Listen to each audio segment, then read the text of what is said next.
Hello everyone, welcome to our new series, The Lightbulb Sessions. The Great British Entrepreneur Awards, in association with BT Skills for Tomorrow, have designed a free live stream series of Lightbulb Sessions to support small businesses and entrepreneurs with insightful, advice-driven sessions with the UK's brilliant entrepreneurial minds to illuminate their path to entrepreneurial success. You can find out more about BT Skills for Tomorrow by clicking on the link in the comment section or by visiting www.bt.com/skills for tomorrow. In today's session, Great British Entrepreneur Awards founder Francesca James will interview the UK's leading expert in successful podcasts, James Burtt. James has worked with over 100 plus clients to plan, produce, launch, grow, and monetize podcasts. He is a brand performance expert, podcast and media coach, and has personally created 3 iTunes Top 50 podcasts. Today, James and Francesca will identify top tips and advice on how you can start your own podcast, how to plan, record, and launch. There is an opportunity to ask questions during this session. If you have a question you'd like to ask James, you can pop this in the Q&A function at the bottom of your screen, and we'll do our best to get to these later on in the session. And with that, I'll pass over to our host today, Francesca James. Thank you so much, Chloe. And thank you, James, for joining us. We've been talking for quite some time about setting up a podcast, and you've been trying to get us to do one. It's been something that has been on our list of things to do, but I think hounding you. I think the term is hounding. Yeah, that might be the term. But I think it's fair to say that there's probably, like a lot of entrepreneurs on this call, that podcasting has been something that's been on their mind, yet taking the leap is quite daunting when you don't know where to start. So hopefully by the end of this session, we will have lots of people ready to embark on their own podcast journey. So let's start off with the obvious one. What is the business case for creating a podcast? Well, fundamental. First and foremost, thank you very much for inviting me. When you sent through the invite, I was like, would you like to do an event with the Great British Entrepreneur Awards? And it's with BT. I was like, oh, that makes me sound fancy. Yes, I would. I'll iron a shirt and everything. Not that it looks like it was ironed, but I promise it was. So the business case for podcasting is very simple. Your client base are listening to these podcasts. So if you're not there, they're listening to somebody else. There's some stats done last year. So in the UK, for example, there's an organisation called Radar, and they look at the radio audience and the listening audience of different stuff. And they've started to look at podcasting as part of, audience demographic data that they're picking up on.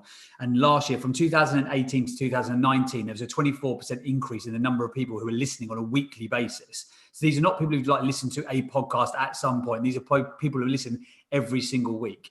So it jumped from 6 million to 7.1 million people in a year. They now reckon, they haven't done the Radar stats this year because they actually send out old school manual diaries. That's how they do it, which is ridiculous in this day and age, but that's how they do it.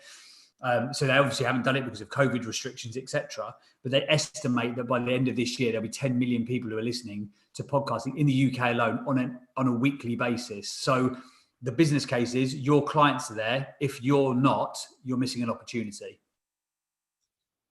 Wow, well, the stats are pretty phenomenal. I guess there's quite a lot of people probably on this call thinking that they have a vague idea of what their podcast would be about and what it would cover. How would one best go about validating that idea and actually confirming that there are people out there that will listen to it? Yeah, absolutely. Well, there's 19 categories. There's 19 top line categories on iTunes. So, for example, there's pretty much any niche that you're in, you could do a podcast. Let's say you're an expert on, finger crochet. I bet there's a finger crocheting podcast. I mean, it might not be the most exciting listen, but I bet there is one out there. There's sport, art, business, entrepreneurship, investing, not-for-profit, health, fitness, mental health, family, spirituality, politics, news. There's 19 categories across iTunes. Within those categories, then you've also got between, say, 4 and 10 in some instances, subcategories within those sections. So there's sort of 19 niches, and then there's 5. So let's say there's 100 micro niches on iTunes. So your business would fit into one of those very, very easily. That makes sense. But in terms of how do you validate your idea? I guess it's like any other form of marketing. what's in it for the listening audience? Because what I get quite often is that people will come to me, I'm trying to be vague about it and not give away the brand names, but brands will come to me. They're like, hey, we'd like to do a podcast about, XYZ. I'm like, okay, that's cool. Glad that you want to do it, but what's in it for the listener? Because, for example, no one's going to want to listen to an hour's worth of you sales pitching and punting your services every single week. So luckily, my background is in broadcast PR. So, I've worked with the likes of BMW, Nando's, Thomas Cook, Nissan, Stella Artois, PG Tips, Cafe Direct, Taylors of Harrogate, some of the biggest brands, in the UK and around the world. But what we'd always have to do in those instances when we were trying to get editorial coverage, which is what broadcast PR is all about, we'd have to create a story and a narrative around the subject that you want to talk about. So effectively, you need to look at it in two ways. There's the core message that you want to communicate, but how are you going to turn that into content that people are going to want to consume? People want to be either educated, informed, or entertained, and you have to do a mixture of the both. Ideally, all three if you can, but at least at all times, you have to be doing one of the three, or else it's just not going to land with people. So, for example, back in the day when I worked with BMW, they came to me, they said, look, and this was like years ago now, we've got this brake energy rejuvenation technology. So basically, like all cars have this nowadays, but 15 years ago when I started out, this was like mega. So when you put your foot on the brake, it used to pump energy back into the engine. And they were like, oh, can we do interviews about it? I was like, no, it's interesting to you, but fundamentally it's not going to be interesting to the listening audience. So we need to make a narrative around it. So we basically created a story. We did some stats and research about braking distances and road safety in different areas. Then we could go and pitch the radio stations and get them on, because we could say, hey, Swindon FM, not that there is a Swindon FM. Hey, Swindon FM, did you know that in your area there were 75,000 cases of road traffic accidents last year? 50% of these were caused by brakes and faulty brakes. We've actually got a leading expert from BMW who's going to come on and talk to your audience about why braking is important. So effectively we get to communicate the core message, but we do it in a way that entertains, informs, or educates the audience. So you need to look at what is it you want to say and how you're going to say it in a way that entertains that audience or engages that audience. I always say this to my clients, before you hit the record button, think what's in it for them. You have to have a really good idea of who's your target ideal listener avatar. What's in it for that person? Are you going to give them something of value, or are you just going to try and sales pitch them for an hour? Because if so, the brilliant thing with podcasting is that you control the narrative. The bad thing with podcasting is you control the narrative. So if you've got a good grasp on what's actually entertaining, interesting, or informing, great. If not, you don't want it to be a sales pitch. I had a client the other week and he did a whole load of training with me. And then I said to him, what's your show idea? And he just wanted to sell to people. And I couldn't get him out of the mode of selling. And I said, look, you need to go and be a guest on other people's podcasts. You don't need to be doing your own podcast, because no one's going to listen to a sales pitch about what you're going to talk about for 60 minutes. So what's in it for them? And what's your core message, and how you're going to deliver it in a way that engages the audience? So yeah, that's really interesting. But going back to the business case and the sales opportunities that come from it, do you encourage if an entrepreneur is looking to do a podcast for business reasons to create sort of advert reels that go in, or is it more about becoming that expert and that respected voice, and the adverts are something that you wouldn't focus on? What would be your thoughts there? It's a mixture of both, and it's kind of horses for courses. It depends. So I've worked with a lot of, for example, I've run a 7-figure coaching business and a 6-figure branding agency. All of that money, and I say that not to be like, oh, look how clever I am, but literally I generated all of that revenue indirectly via a podcast. I raised my profile via a podcast, so that I indirectly monetize that content. I actually switched over, because at one point I was getting 25,000 downloads a month. So I switched over to a new platform because they offered advertising. Now, I was never interested in the advertising, but I just wanted to, because I'm a podcast expert, I needed to understand the process that they were going to walk people through in case it was a good thing for clients to do. So I did it. So bearing in mind, I've got a 7-figure coaching business, 6-figure branding agency, big podcast that's driven all that revenue. In terms of direct money and advertising sales for that podcast, I made $96. So it just goes to show that the advertising isn't necessarily the thing that you need to be doing. But what I've done for a lot of business owners and entrepreneurs and solopreneurs, it is being that authoritative voice within the marketplace. It is being that thought leader. It is the ability to, I've interviewed Rob Law, MBE, the guy who invented the trunky suitcase. I've interviewed Daniel Gray, who's the creator of Wallpaper for Men, the world's fastest growing male makeup brand. I've interviewed Grant Cardone, Mr. Universe, Elena Cardone. I've interviewed all these amazing people who are now in my network. I've interviewed venture capitalists who've got hundreds of millions of quid to invest in businesses. I never would have had the opportunity to be in their network and then be in my network if it wasn't for the podcast. However, conversely, I have worked with companies where they've come to me, they said, we want to, it's more than a thought leadership piece. We do want to sponsor, we want this to be a branded audio experience. So what I do sometimes, I will create a narrative for the story or create an angle for the story, and then the brand almost sponsors their own content. So, for example, we had a teacher recruitment company. I was like, listen, no one's going to listen to a podcast, an 8-episode series for 60 minutes on teacher recruitment. Like, I don't even want to talk to you about it for 15 minutes on the phone, let alone listen to 60 minutes of it 8 times across the series. But what we can do is we can talk about stuff to do with teachers.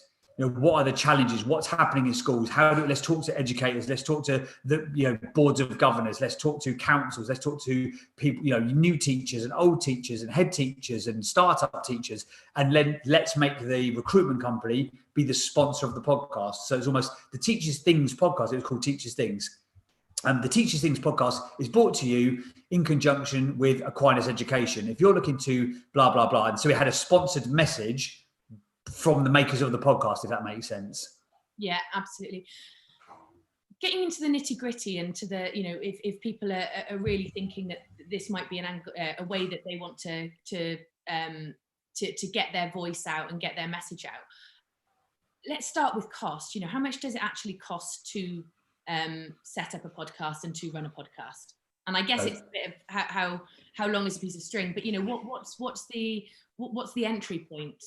So the entry point, a lot of people come to me, they're like, look, I'd love to do a podcast, but I haven't got massive budgets. And I'm like, well, my friends, then you're in luck, because it doesn't have to cost you anything. Your entry point is your mobile phone. You can literally, there's an app called Anchor. You can literally record on your phone, upload it via Anchor and syndicate it to iTunes, Spotify, etc. It will cost you nothing. It's free. I wouldn't advise everybody to do that, by the way. Because Anchor's got some really odd terms and conditions where they own the IP of your content, which I'm not really a fan of. Anchor has been bought out by Spotify. They got bought for like $250 million, and Gary Vee was like an early stage investor into it. So it's a great opportunity. So yeah, you can do it for absolutely nothing. Use your iPhone or your Android phone, get the Anchor app, and you can upload for free. If you wanted to have a more polished and professional sounding podcast, that mic there is called a Blue Ice Ball. That's 55 quid off Amazon. It's not going to trick people into thinking you're in a 2,000 quid an hour London recording studio, but it's a good enough broadcast quality microphone that does the job that it needs to do. So, but equally, you can spend thousands and thousands of pounds on equipment. It depends what you want to do, but to get you up and running, let's say, for example, the majority of the world is lockdown, and sadly, in your instance, you're going to be like proper hardcore lockdown come 6 p.m. tomorrow. So people have got very used to doing interviews and podcasts via Zoom. So you don't need loads of fancy equipment. A USB microphone for 55 quid. Zoom you can get for free of charge at the moment, which is fantastic. Zoom records in video form and audio form. And then what I'd suggest people do is use a platform called Libsyn, which stands for Liberated Syndication. They've been around since 2004. And effectively, with a podcast, you need what's called a syndication software to spit your content out to other places. So when you download it from iTunes or Google or App Store or wherever, you're not actually taking it from Apple. You're taking it from a third party. Apple almost acts as the middleman. So you need a syndication software to send it out. And Libsyn costs from like $7 a month. So for literally 55 quid for a microphone, $7 a month for the syndication software, you could be up and running. And let's move on to syndication, because so you've recorded on whatever equipment that you've chosen to do so. So could you walk us through what the next steps are in terms of choosing the right syndication programs, how you actually present it on there? Are there any pitfalls that people should be aware of? What are the timelines for getting something up and running and approved? Is there an approval process? Yes, there is. Great question, actually, because a lot of people forget about this. I've had clients before who've gone to launch podcasts and they've got a launch day. They're like, oh, my podcast hasn't been approved by Apple. So let's cover that one off from the word go. Apple say that it can take up to 14 days to approve their podcast. I've never seen it take 14 days. The most I've ever seen it take is 4 working days. But you want to allow yourself, when I train clients, I've got a 14-day promo process that warms up the cold audience so they're warm to the idea of the podcast by the time you come to launch it. But also that 14-day promo process protects people, because on the day one of promoing, I make people link up their syndication software to Apple, to Spotify, to TuneIn, to Stitcher Radio and all the other platforms, to make sure there's ample time for the approval process to happen. So yeah, 14 days it can take. I've never seen it take more than 5 days. In terms of the syndication stuff, effectively, once you've recorded, say on Zoom, and you've done a little bit of basic editing, which you can do on a variety of formats, you then put it onto something like a Libsyn, and then Libsyn effectively spits it out to all the other platforms. So Libsyn is where you host and you hold the content. So it's where it's almost like an iCloud or a Google Drive. It's that online hub where your content is sitting effectively, and it spits out to these different places. Libsyn's great because it's already got official link ups with the likes of Spotify. So it links through to them directly, with Amazon Music, which is going to be more and more important because obviously that's the device, that's the back end that drives the Alexa and the smart voice devices. Ghana, which is a big app, got 150 million users in India. So Libsyn will spit your content out for you. There's different ways to set it up.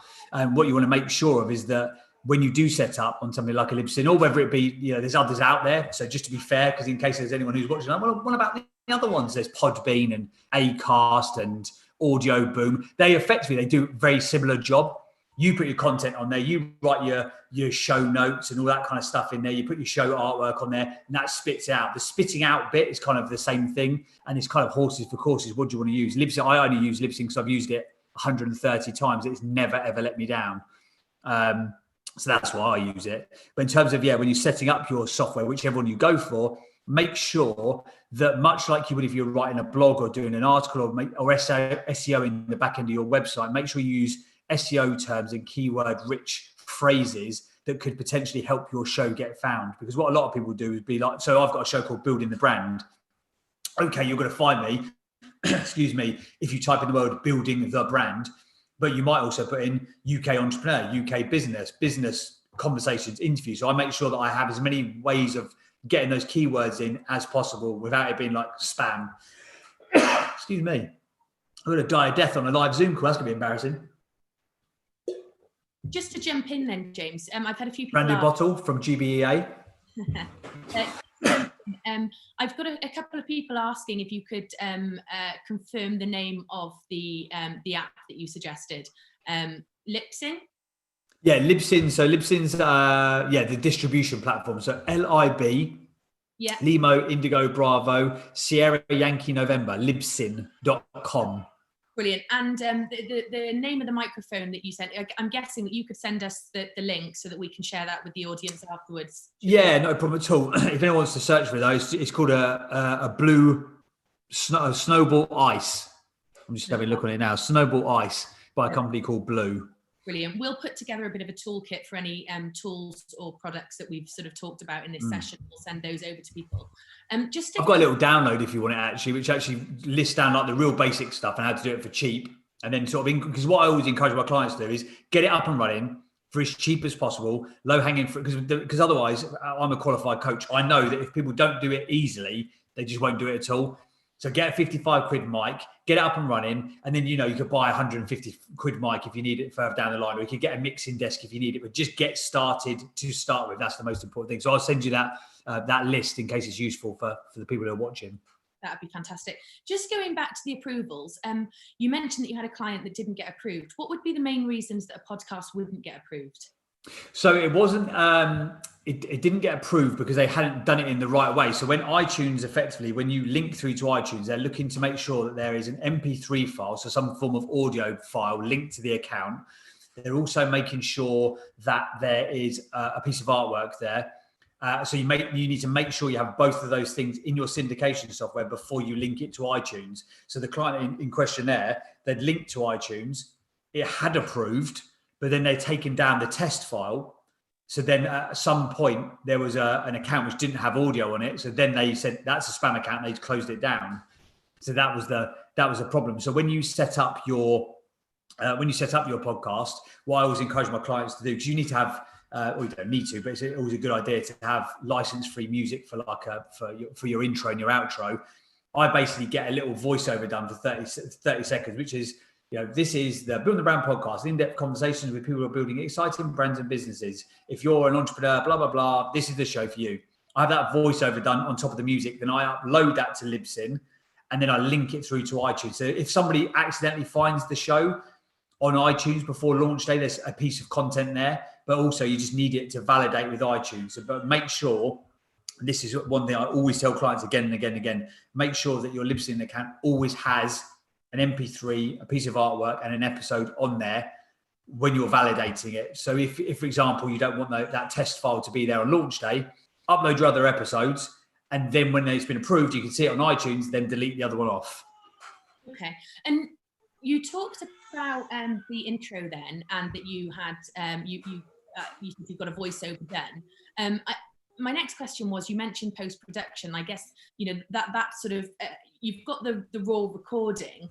What are the next steps to make it sound like, with the music and with the editing effects? Are there any top tricks that you give there? Any tools that people should be looking at? Any things that they should be avoiding? Yeah, again, my top tip, and it sounds overly simple, is to just keep it simple. So, for example, when I launch shows for clients, when I do it as an agency owner, we do it for people, so we can make it as complicated as we want because we've got professional producers. But if I'm training people to go off and do it by themselves, again, I'll try and make it as simple as possible. So things like getting a voiceover and getting some music done makes it really simple to sound more polished than the average podcast, and it doesn't have to take you lots of time. So, for example, you could go on to, there's a website called premiumbeat.com, and you can download license-free music from there. It costs $49, but you buy the license for perpetuity, i.e. forever. So, and you need to have license-free music. Don't use music that is licensed, because Spotify will shut your podcast down. So go to Premium Beat. Then I'll go to, you can go to Fiverr, for example. Again, with Fiverr, sometimes you get what you pay for. Sometimes you get incredible value.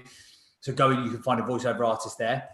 So you can get your voiceover and your music done, get them to produce it for you. And then you literally have an MP3 file that you can drag and drop into your sort of editing software. Again, when I train people, I try and make it as simple as possible. So there's a great little software called Audacity, Audacity, and it's open source editing software. So it's free of charge, and it's so simple to use. It's really, really good. Again, I've got a little training video on how to actually edit a podcast to make it sound professional in 30 minutes. So I'll send that across to you in case you want to share it out with the guys. I'm more happy for you to share that out. But yeah, so I would literally, I do a daily podcast, and I can voice it and edit it and add my stuff to it and do the show notes and put it onto Libsyn and have it loaded in under 20 minutes. But that's because I've done like thousands of them at this point. But really, again, I say to people, you don't need to especially for like Zoom call one-to-one kind of interview stuff, other than the sort of like the chit chat bit at the beginning before you hit the record button or get started, and the bit at the end where you're like, oh, thanks so much for that, I really appreciate it, I'll send you some links, blah, blah, blah. You only need to chop those two bits off. And then the majority of that middle bit, you don't really need to do too much stuff too. I know some people, they'll produce it and they'll take out every on or stumble or pause. I'm just like, okay, fine, I get it if you want it to say. It depends on the podcast that you're making. If you're doing like a science-based podcast or a tech-based podcast, yes, it needs to sound incredible because that's kind of like the brand of the podcast. But if it's informal chat, like this conversation could be made into a podcast, I wouldn't cut out any of the bits. I'll just chop out the beginning and the end, and makes the editing process quite simple. So as I say, go to Audacity and download that for free. As I say it's open source software, so it's free of charge, and just have a little bit of a play around with it. So then you can import your raw file of your chit chat, your intro, your outro, cut them together. And again, I'm making it sound overly simple, but it doesn't have to be you don't have to have a degree in audio soundscape production to make a good sounding podcast, despite what people would have you believe. Fantastic. And in terms of other assets that you're going to need when you're uploading, you talked about the images and stuff, is there anything more than the sort of the podcast cover that people should be thinking about? Is there, I guess, marketing your podcast you talked about earlier? I'm guessing you're going to suggest that there's a number of assets that people create, sound bites, as well. Are there any specific tools or techniques that you'd use to, or suggest to people to do that? Yeah, absolutely. So in terms of what you need for the podcast, you only need the artwork, but you do need artwork, and it has to be square. It has to be a minimum of 1400 pixels by 1400 pixels, maximum of 3000 by 3000, because iTunes gives you those parameters for whatever reason. So that's what you need. But then in terms of what you want from a marketing standpoint, I always, with the clients that we work with, we have what we call countdown graphics. So we have a selection of 7 graphics that they can use in the 14-day promo process to, again, warm that audience up. So it features like the artwork, and it features, 5 days to go, 2 days to go, live now. So it's always different images, but always using the artwork. So again, people don't get bored of seeing the same thing because it's not the same image, but they get used to seeing the artwork, if that makes sense. So we use that kind of stuff, which I think is really useful to do. Again, if you use a Fiverr designer or whoever you've got, make sure they do those kind of launch graphics for you, because it does make a big difference. Then the other thing that's really good for promo, I'm just trying to see it at the same time if I can. I've just sent some to a client this morning. If I could send you a couple of examples quickly. The other thing you want is what's called an audiogram. Oh, here you go.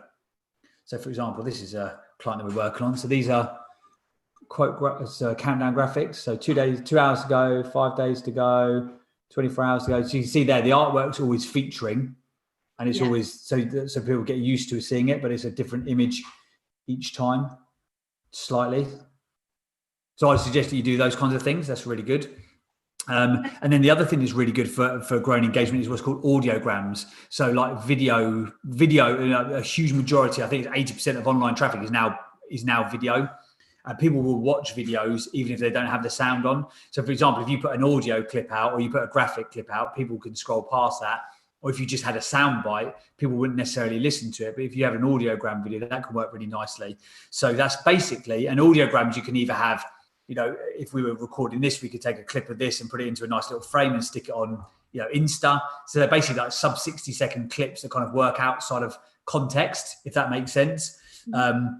So we create all of those for clients. You can make them really complex and complicated if you need to, but equally what we do and what our design team at the agency does is they will create sort of standard templates that we're going to use across all of the client assets. So then we can make those audiograms quite quickly. And there's a couple of really good apps for audiograms. One's called Wave, WAVVE, I think it is, .com. And the other one is Headliner. And both of those are like between $10 and $15 a month. And you can literally upload an image to it and add like one of those moving waveforms and subtitle it and all that kind of good stuff, which just makes it that little bit more engaging for people. Yeah. And talking about engaging and keeping engagement, is there an optimum length of time that a podcast should be, do you think? No. But I'll expand on that rather than just going no, because people always think, like, well, how long has it got to be? Back in the day, they did some research and they found the sweet spot was 53 minutes. I don't know why it was, but they've done some stats. But this was like 2 or 3 years ago when I first started in podcasting. I was getting really like geeky on the days, like, oh, how long should I make it? But effectively, a podcast should be as long as it's interesting.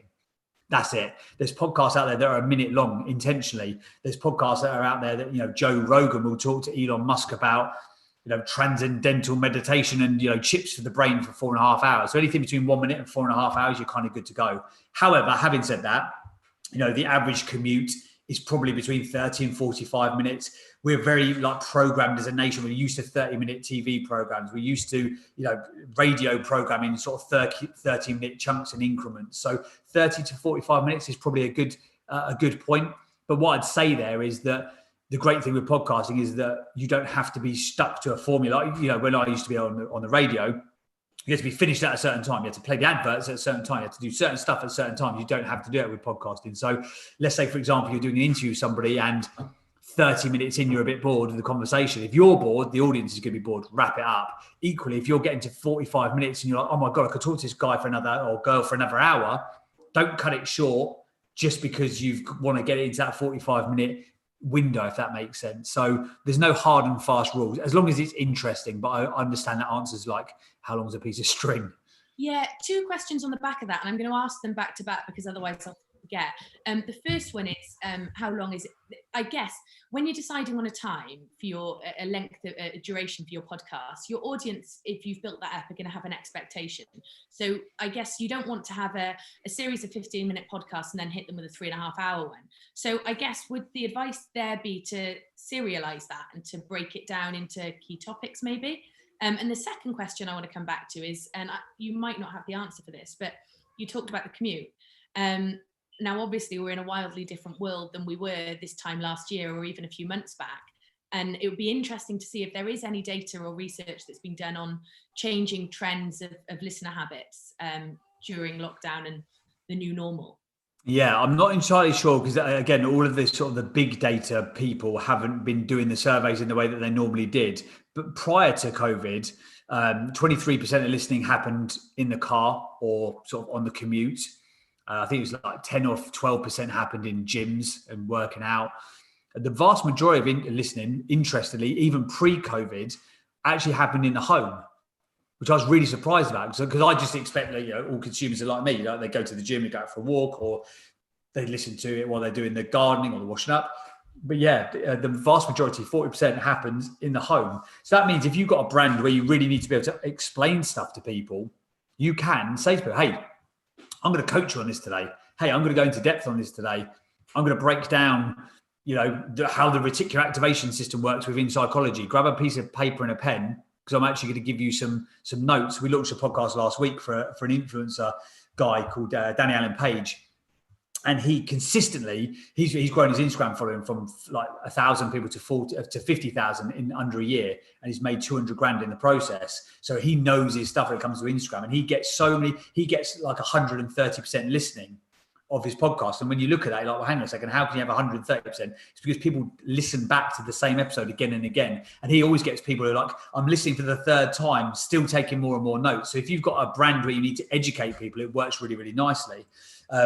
But yeah, as I say, I know that audience listening has gone up during COVID, but I don't want to put a number on it because there's loads of people like, oh, it's gone up 75%. I'm like, of course it has. Okay, sure. But that hasn't been proven yet. But listening audience is the general common or consensus is that it has gone up during COVID, and it was already 40% happening at home anyway. So I think home listening is going to be even bigger than it was. That's the world's most obvious statement. I'm going to make no news headlines with that fact.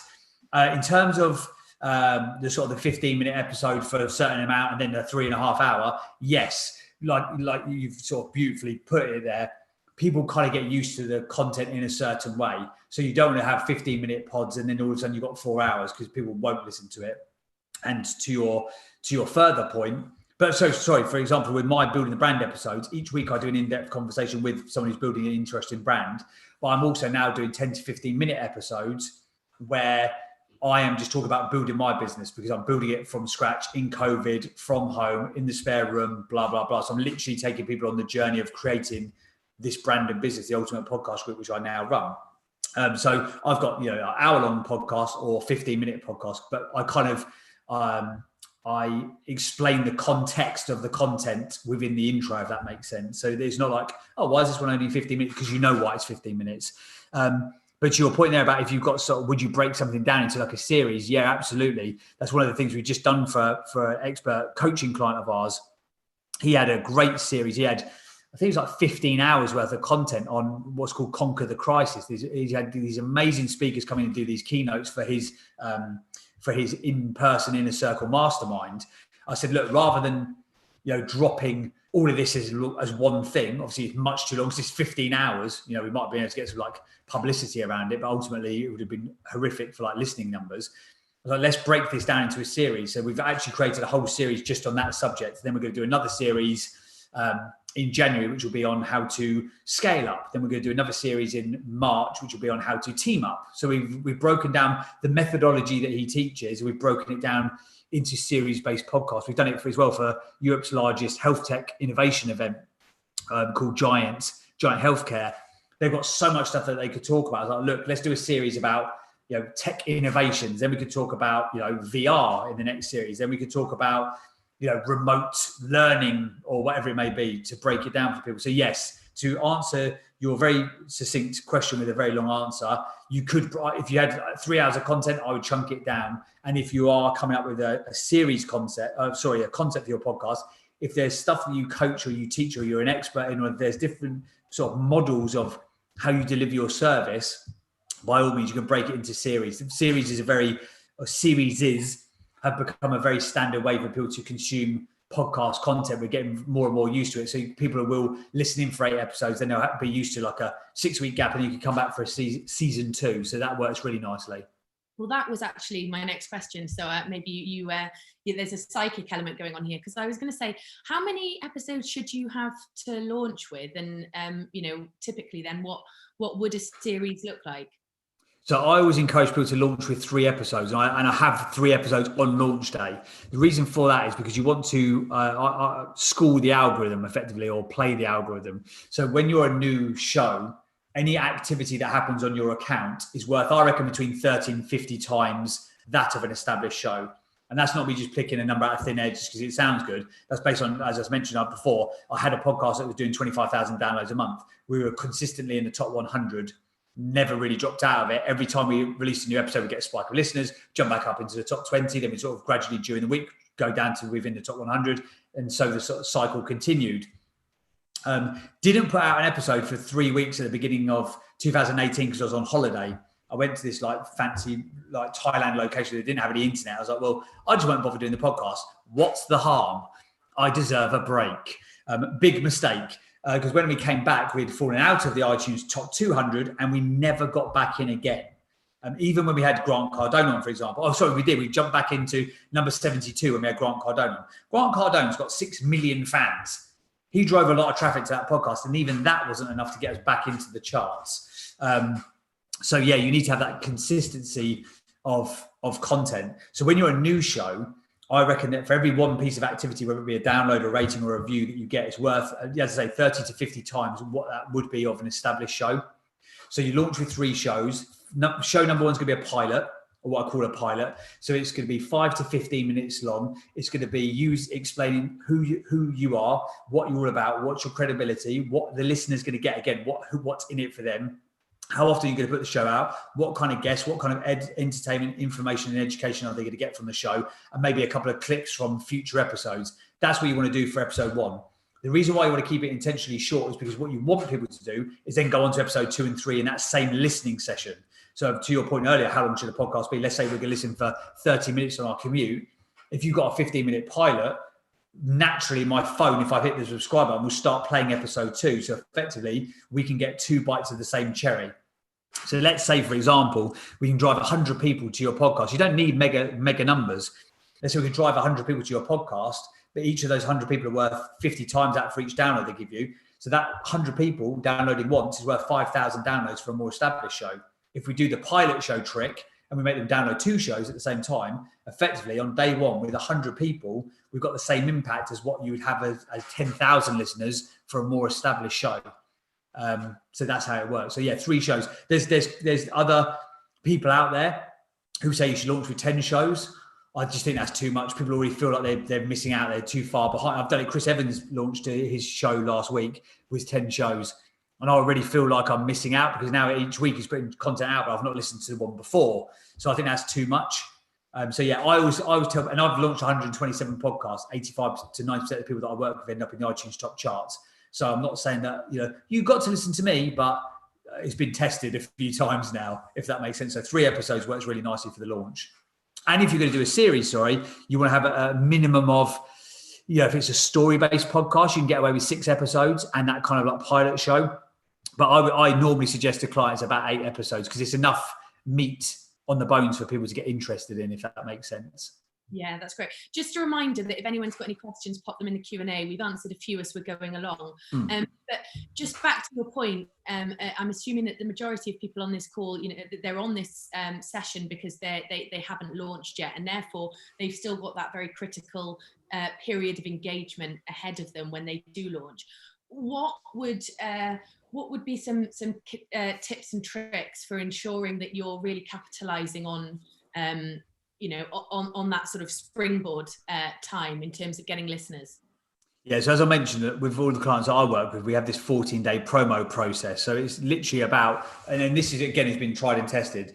Anything less than 2 weeks, and people don't feel like bought in enough to the journey of the creation of this podcast.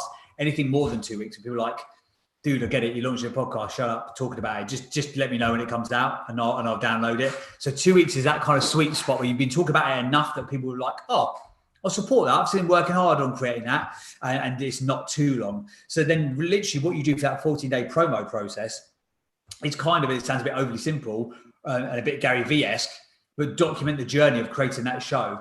So for example, a selfie with your new microphone, or unboxing your microphone when it turns up. Again, from like, if you're a coach or an expert, or you want to be an authoritative figure or a thought leader within your marketplace, chances are that you're known as being the expert within your space anyway, or people perceive you to have an expert level of knowledge.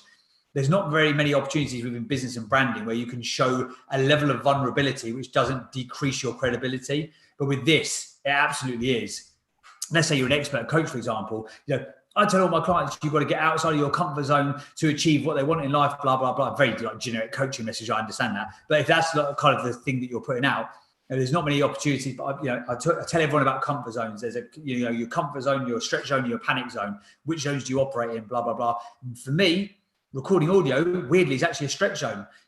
I've spoken on stages with Les Brown. I've interviewed the likes of Grant Cardone, but sitting there with a blank piece of paper, with a microphone, and wondering what I'm going to talk about, this is kind of my stretch zone activity. So maybe you guys can relate to that as well. That's the kind of messaging that I'll be putting out with it. And I'll be sharing, like I say, getting new equipment, learning the process, learning how to edit, screenshots of you interviewing your guests. I like to do what's called A/B testing as well. So maybe you've got a couple of options for your artwork. Even, by the way, this is a bit of a hack. Even if you've got your artwork nailed down, you know which one you're going to choose, put it out to your audience, put a couple of options, go, hey, do you prefer A or B? It creates that engagement.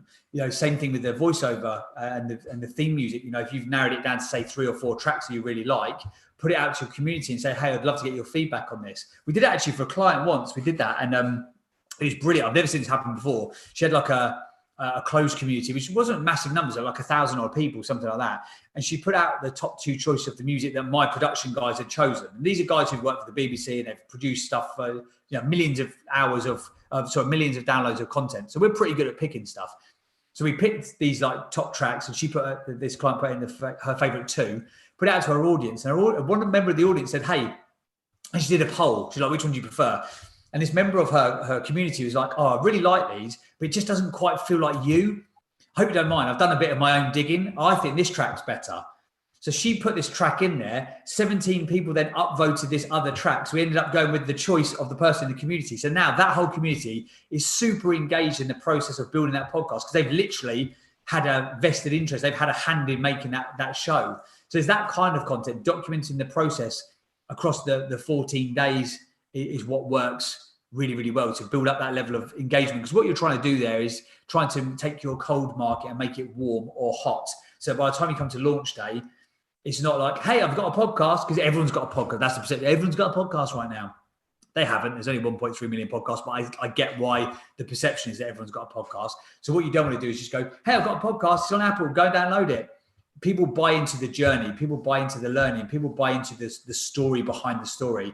They don't buy into the polished end product quite as much. So yeah, document the journey for that 14-day promo process and use things like the artwork, the audiograms. There's a way when I train clients, I make people say stuff on specific days in specific ways to make sure that it engages the audience in the right way. But yeah, essentially document the journey of creating that podcast for 2 weeks. Brilliant. Well, would you believe it? I think we're almost out of time. There's a couple of really simple questions to answer, James, that I just want us to go over. Actually, there are 2 asking the same. Could you confirm the name of the software that you'd recommend for the voiceover and music? Yeah, so it's premiumbeat.com. Yeah. Is for the music. It's been bought by Shutterstock. It's like 45,000 unlicensed tracks, basically. Like unlicensed music 5-10 years ago was horrendous, like jazz, like panpipe, jazz, and elevator music. But nowadays you got they've got like Emmy award nominated producers who literally just produce unlicensed tracks or tracks you can buy the license to. So Premium Beat for the music, and then Fiverr for voiceovers. Yeah, just to So clarify. premiumbeat.com. Yeah, BEAT. I think Chloe can probably put the link in there. And Fiverr, I think, is Fiverr with a double R at the end, I think. I can't Yes, I think it is, yeah. And you know, my agency produces these sorts of things as well. So if you just want someone to, because what I get a lot of the time is people come to me like, oh, I'd love to do a podcast, but you know, the artwork, the music, blah, blah, we handle all that for you. It's not a sales pitch, but if you're like busy and you just want it done for you, then we can handle all that for you. But there are, you know, cheaper options than paying a production company like mine. So Premium Beat is where I get all of my tracks from. I now don't use Fiverr because I've got an in-house voiceover guy, but there's some great talent on Fiverr. Just with Fiverr, just make sure what you're buying, because with Fiverr, you know, it can look like, oh, it's £8.17 to get 100 words spoken. That's quite good. Then when you go into it, if you want to use it for broadcast rights, you have to pay them another 25 quid. And if you want them to read the script, they charge you 7 quid. And if you want to mix it together for you, it could be like another 40 quid. And before you know it, that £8.17 gig on Fiverr has cost you £130. So just be careful what you're buying. Also, with voiceover artists, they will read whatever is on the page. So double check, triple check, get somebody else to read it before you send them the script, because they will charge you if they have to revoice anything. That's just how they work. And also, if you've got anything that needs sort of, if you've got like a funny surname or the name of the show is a bit odd or obscure, phonetically spell it out for them so you know how they want. So they know how you want them to pronounce it. Because again, otherwise, if you go back to them and go, hey, you said my surname wrong, chances are they go, well, it's another 17 quid. Yeah, absolutely. Right, we've got 2 more questions in here, but one of them I think that we're going to include in our follow-up, which I think we covered earlier, which was around which channels you'd recommend to market a brand new podcast. So I think we can include that sort of top tip sheet that we talked about earlier, James, and we'll get that out to attendees. Someone's asked, is it okay to pre-record a series and slowly release? I'm usually really busy, so worried that if I miss a week, if it was done weekly. Yeah, absolutely. That's what you need to do. Consistency is key. And that example that I gave you where I went off on this like Thailand holiday for 3 weeks, like, oh, what harm's it going to do? And then never got back into the iTunes top charts with that particular podcast was proof that you need to have that consistency. I say to people, you need to be releasing a podcast on at least a weekly basis. And I've had people who are like, oh, well, I definitely couldn't commit to that. I'm like, well, don't do it then. If you can't commit to once a week, don't start. But to that person's question, yes, batch record it, get it all done in advance, and then you can drip feed the content out. Libsyn, for example, you can actually produce everything, upload it to Libsyn, and you can schedule the content. So Libsyn can put it out for you on a weekly basis. You can do it all in advance. We work with Natasha Hamilton, who used to be in Atomic Kitten. You know, she's been in the music game for 20 years and has done 10 million record sales. So she's very busy. She's got, you know, multiple stuff going on. She's got multiple brands that she still runs, and a lot of like media engagements and stuff. So we literally sit down with her once every kind of 6 weeks, and we'll record 3 or 4 episodes with her guests. So she gets like a month's worth of content done in a morning, effectively, by batch recording it. Because the thing with podcasting, if you just sort of like do it on a daily basis or you do it on a weekly basis, it can end up taking like a chunk of your time. Whereas if you said, right, I'm going to, on once a month, I'm going to go, that's my podcast day. I'm going to record with everyone in the morning. I'm going to edit in the afternoon. I'm going to upload it. Then your month's worth of content is done in a day rather than it being, 3 hours every week, which can end up being a bit of a chore. And that's the thing that stops people. When it becomes a chore, then people stop, and then you won't do it for a week. Then you see your engagement levels dropping. You'll be like, oh, I can't be bothered again now. And then before you know it, it's something stupid. Like back in the day, 70% of podcasts never got beyond episode 7. I think there's more people who are getting past that point now, but there's definitely that consistency is absolutely key. Fantastic. Look, James, I could talk to you about this for another good hour or so, but we are out of time. I'm going to pass over to Chloe just before we finish. But I think that if anybody from this session does go on to create their own podcast, please do share them with us and the community, because we'd love to check them out. And just to pass over to Chloe to wrap things up and say once again, huge thank you to yourself, James. Thank you for having me. I really appreciate it. And if anyone's got any questions or queries, I think Chloe put our LinkedIn details, didn't she? Just add me on LinkedIn. You've got any questions, I'm more than happy to help. Thank you, James and Francesca, for joining us today and sharing your expertise and knowledge. What a great kickoff to our Lightbulb sessions. You can join our next Lightbulb session at the same time next Thursday, as we'll be joined by Faraz Aji of Clerkenwell Brothers to discuss building a brand narrative to visualization. If there is anything you'd like to catch up on from today's session, we'll be sending out a replay of this recording later on today. You can find the replay and future sessions at www.lightbulb-sessions.haysummit.com or by clicking on the link in the comment section. You'll also be able to find the top tip sheet with links of equipment and channels later on this page too. Thank you very much for joining us today, and thank you again, James and Francesca. Thank you. Goodbye, everybody.